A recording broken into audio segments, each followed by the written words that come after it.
Back in 2018, there were two news stories, each about a different baby, and each of the babies in Great Britain. The first one was about a royal baby.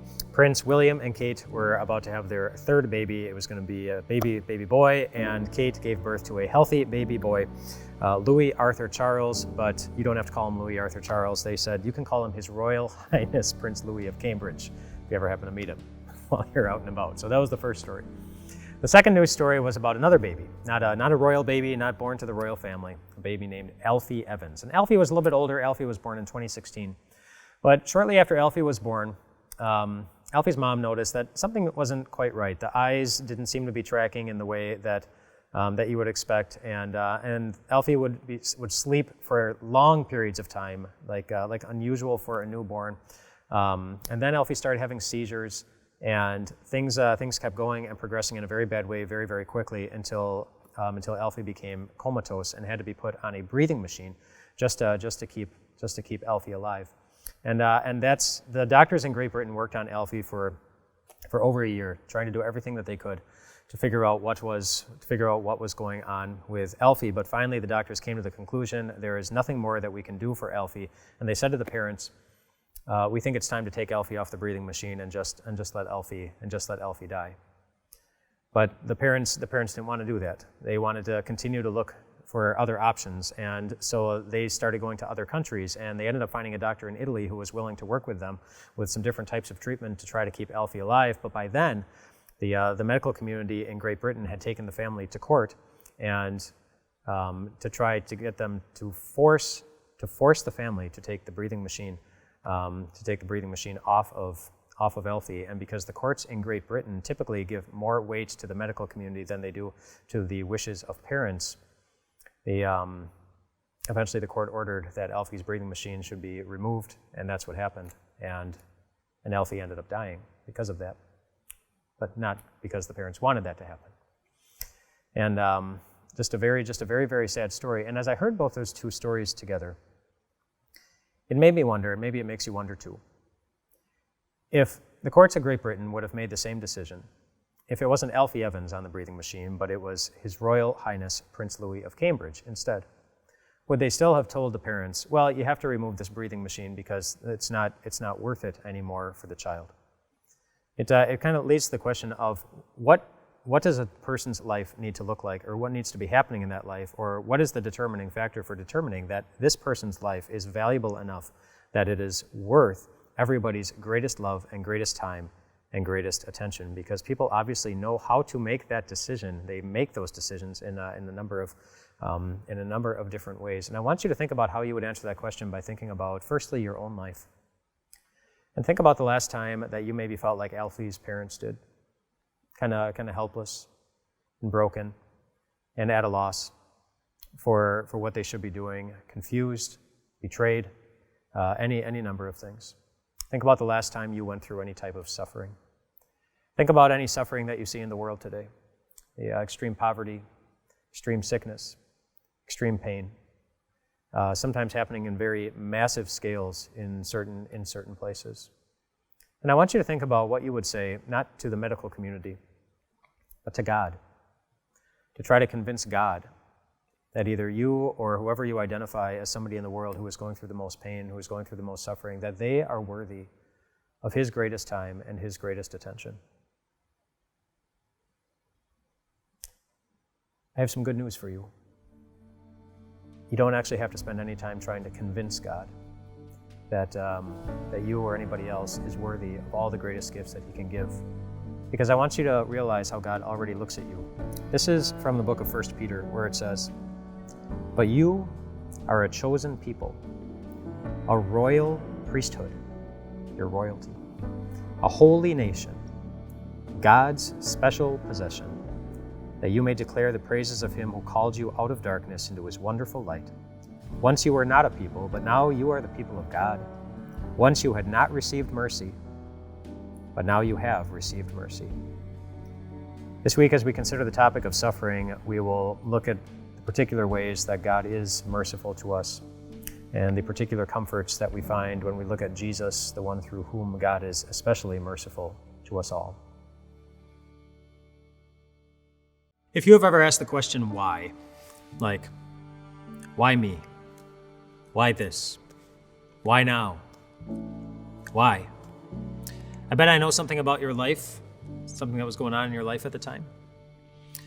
I bet something was not going the way that you wanted. Because we don't ask the question why when things go the way that we want, like, oh, why did I win the lottery?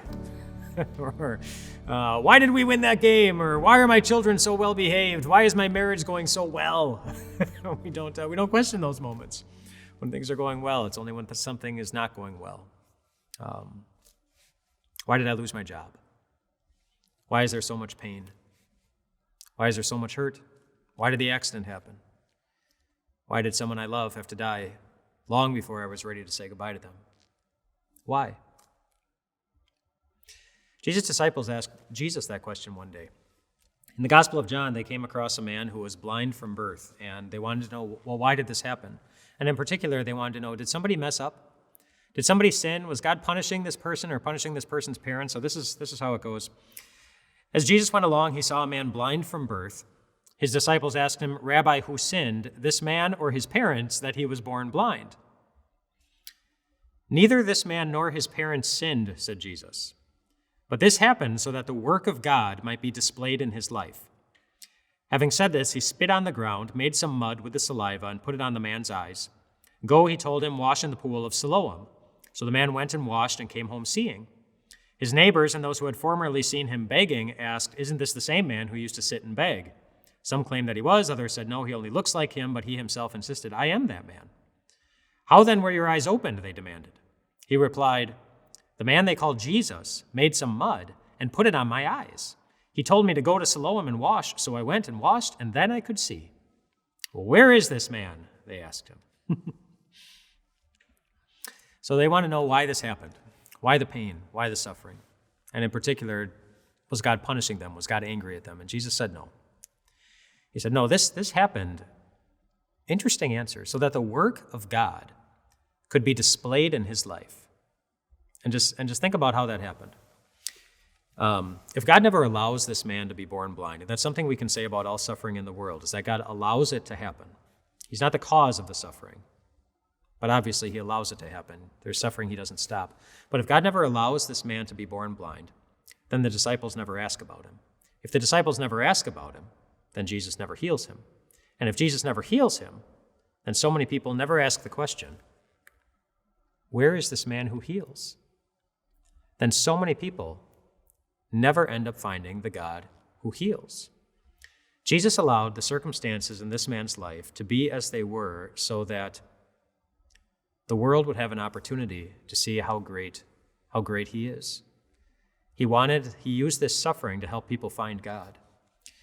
My friends, we live in a world in which it is so difficult to see God. There is so much pain, there's so much hurt, there's so much sin.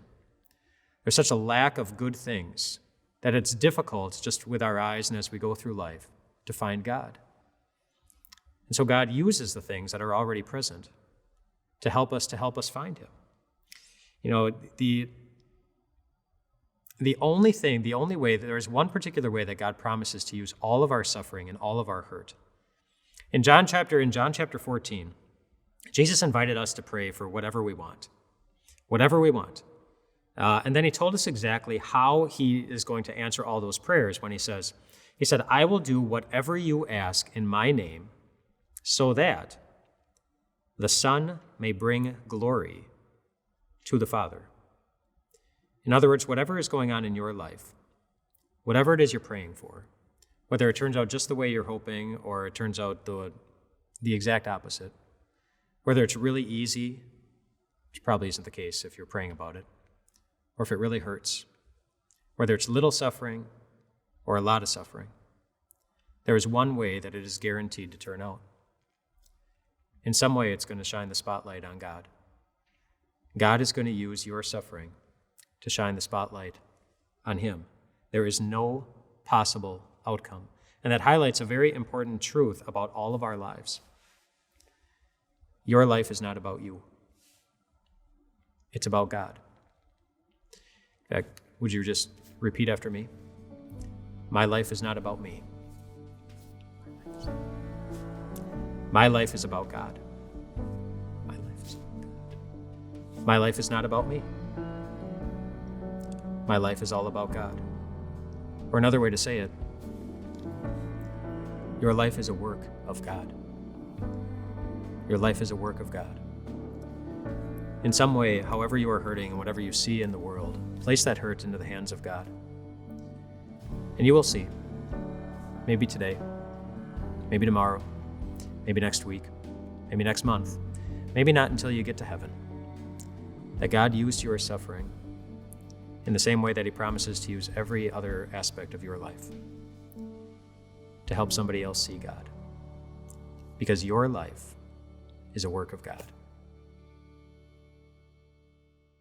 There's a host of a popular television show in the United States who every year around Christmas time invites the parents who watch his show to videotape their children opening their Christmas presents and to send in the videotape. And the reason he does that is because he wants them to do a particular thing with the gift that they give. He wants the parents to give the kids a gift that they know the child will not like, so that the child unwraps it and reacts, and the funny reaction can be shared with late night television all over the country. And so one parent who sent a video, wrapped up a rotten banana for their child. Another parent wrapped up a sponge. Another parent wrapped up some broccoli, and another one some carrots. And I bet you know how the kids reacted when they opened up those things. The sponge went flying across the room, and the broccoli was thrown down to the ground, and most of the kids started crying. And of course, why did that happen?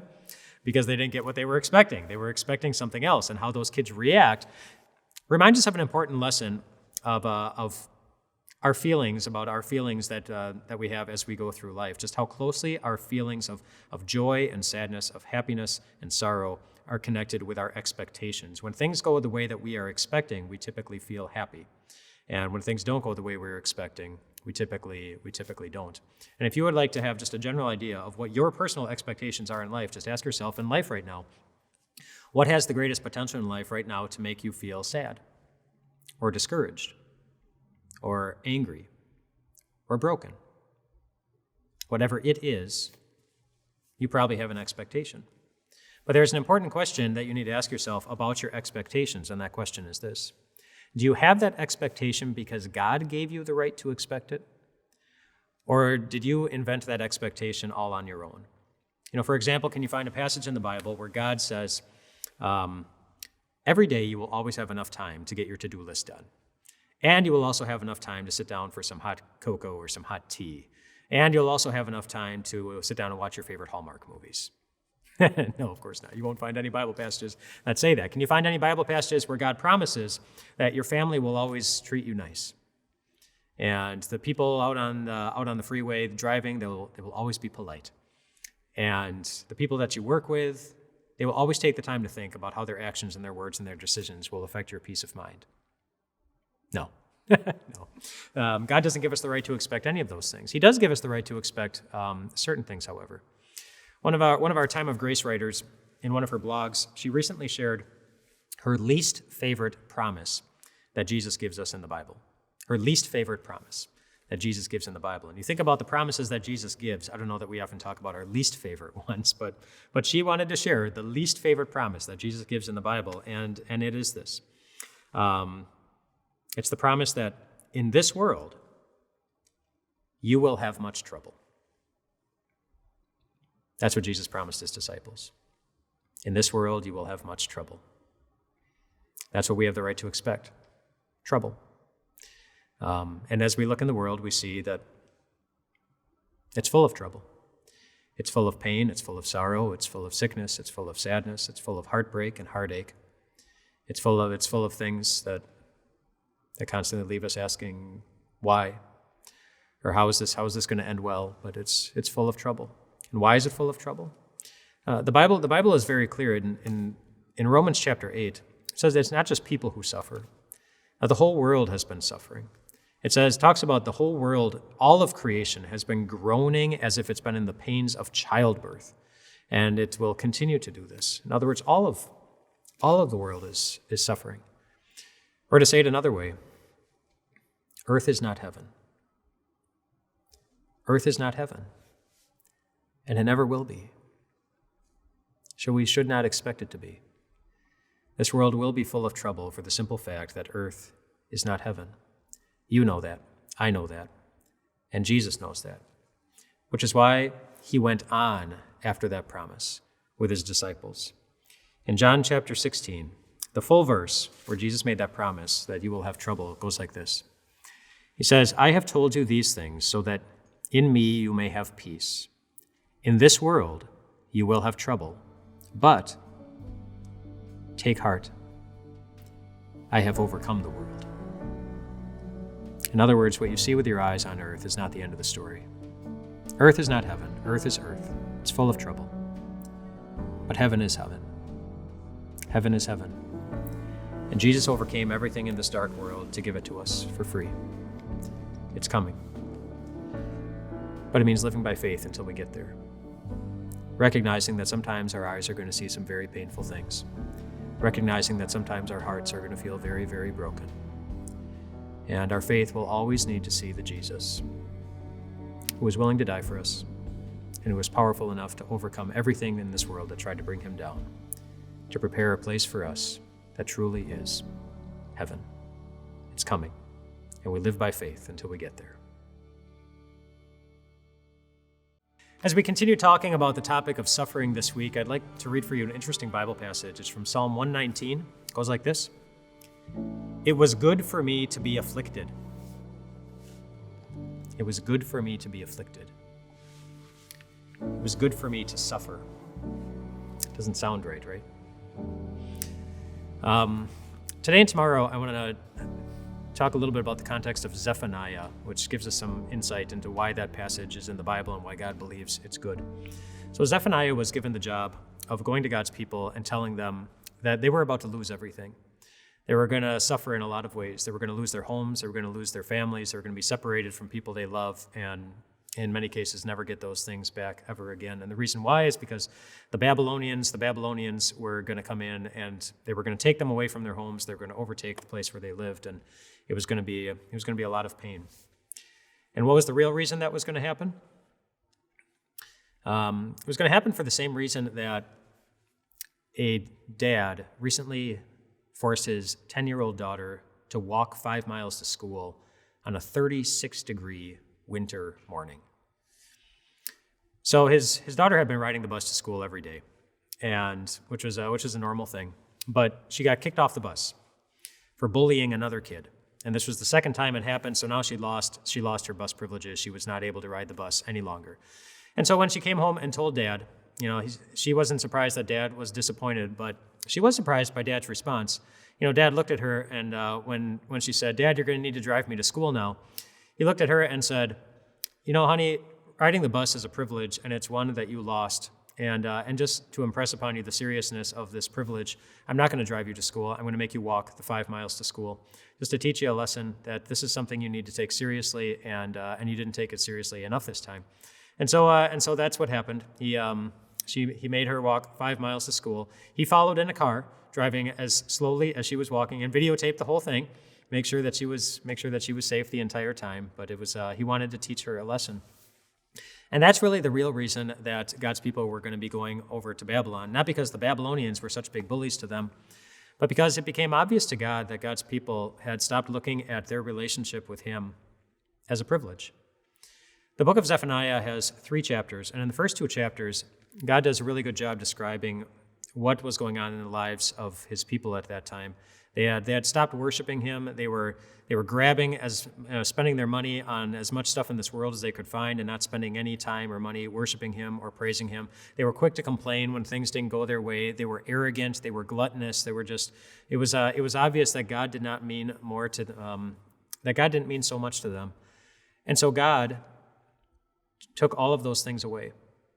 By having the Babylonians come in and take them away from their homes, they lost all these things that they had such a tight grip on, because he knew that his people had an expectation. They were expecting that God wasn't going to care about it, but he did.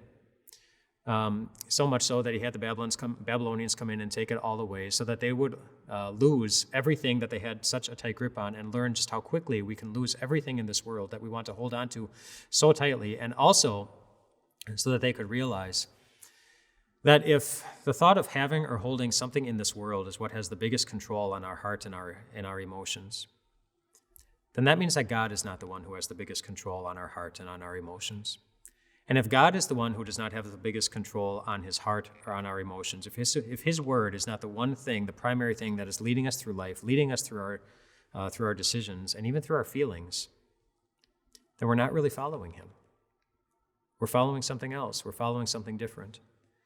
And if we're not following the one who created joy, who created paradise, who created happiness in the first place, then no matter what other path we are following in life, whatever it is that we're pursuing, we're never really going to find it. And God knows that we become guilty of the same thing as his people so easily, that there are so many things in this world that distract us. And we say, I wish I had that, or I'd be happy if I had this, or my life would be better if in this troubling world we have a lot of different things that we can fill in that blank. And God knows that it distracts us from him very, very often, and so he's kind to us by allowing us to suffer in this world so that we can learn more about who he is. Zephaniah in chapter 3, the last chapter, after telling God's people that they were going to lose everything they had, that they were going through a lot of pain and they were going to go through a lot of suffering, he said something that you might find a little surprising. He told them to sing, like delightfully. Sing, daughter of Zion. Shout aloud, Israel. Be glad and rejoice with all your heart, daughter Jerusalem. The Lord has taken away your punishment. He has turned back your enemy. The Lord, the King of Israel, is with you. Never again will you fear any harm. God took everything away from the Israelites. He allowed them to suffer so that after they lost everything that they thought they needed, they would realize that there was still one thing in their life, and that was God, who had not lost hope for them. A God who had taken away their punishment, which is exactly what God does for us in Jesus, who had turned back the enemy, which is exactly what God does for us, for Satan and his temptations, and a God who has promised to be with us always, which God very definitively showed on the cross of Jesus when he had the chance to give up on us, but he chose not to. He chose to be with us always to the end. Psalm 119, the first passage that I started with today, where it says, "It was good for me to be afflicted." The full passage goes, "It was good for me to be afflicted so that I might learn your decrees." God knows that we have much to learn about him, much to learn about our own hearts, that we contribute to our own pain quite often, and so he uses suffering to serve us well, to help clarify our vision, and to help us see that the one thing that always remains in our lives, no matter what we lose, whatever else we ever lose or gain, is a God who will not give up on you for any reason. Back in 1990, a woman named Kathleen Dooley was supposed to have her wedding reception at the Hyatt Hotel in Boston on June 25th, but it never happened. 2 months earlier, her fiancé got cold feet, walked out on the relationship, and left her brokenhearted. So the wedding was off. So the reception was going to be off too. Eventually, Kathleen went down to the Hyatt Hotel and met with the events manager and shared the sad news, and the events manager looked at her and said, "I'm sorry. That must be very hard." And then she said sorry again, because she looked at Kathleen and said, "I'm sorry to tell you that I cannot refund your $4,500 deposit." It was non-refundable. And so now Kathleen had 2 options. She could either just lose the $4,500, or she could still have a party, since the place was reserved and paid for anyway. And after thinking about it for a little bit, that's what she decided to do. About 10 years earlier, Kathleen had been living in a homeless shelter. But she got back up on her feet, got a job, and saved enough money that she could pay for a pretty nice wedding reception. And she decided to use that money now to treat those who knew at that point how she had felt 10 years earlier to a night out on the town in Boston that they would never forget. She sent official invitations out to homeless shelters and drug addiction centers all throughout Boston, inviting those who have been broken by life, broken by addiction, and broken, in some cases, by their own life's decisions, to take one night off from the streets in Boston to eat some chicken cordon bleu and sip on some champagne and eat some chocolate wedding cake and tickle the floor with their dancing feet. And it was amazing. People came. And more than a few people throughout the evening commented to Kathleen once they realized that she was the one who was hosting the party. They said something to the effect of, "I can't believe that somebody like me would ever receive this type of invitation." And yet the invitation still came. The book of Zephaniah, as God's people were on their way to Babylon, as Zephaniah broke the bad news that you're about to lose everything good that you've been working for, that would have been hard. That would have been troubling. And I bet the thought crossed their mind, I wonder if God wants anything more to do with us after what we've done to him. But God answered that very quickly through Zephaniah in the very last verse of the book. In the very last book of Zephaniah, it says this. This is God talking. It says, "At that time I will gather you, and at that time I will bring you home." I will bring you home. These people who had broken their own lives by their own life's decisions, by their walking away from God, still had the right to expect a day when they would return home. Except the home that he's talking about is one that's even better than the one that they left, and one that's even better than one night out on the town in Boston.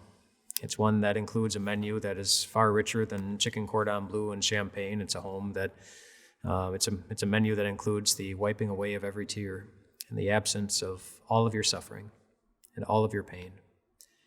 It's the home that was won for us by somebody who knows how it feels to be, in a sense, homeless, and somebody who himself knows how it feels to suffer through a lot of pain.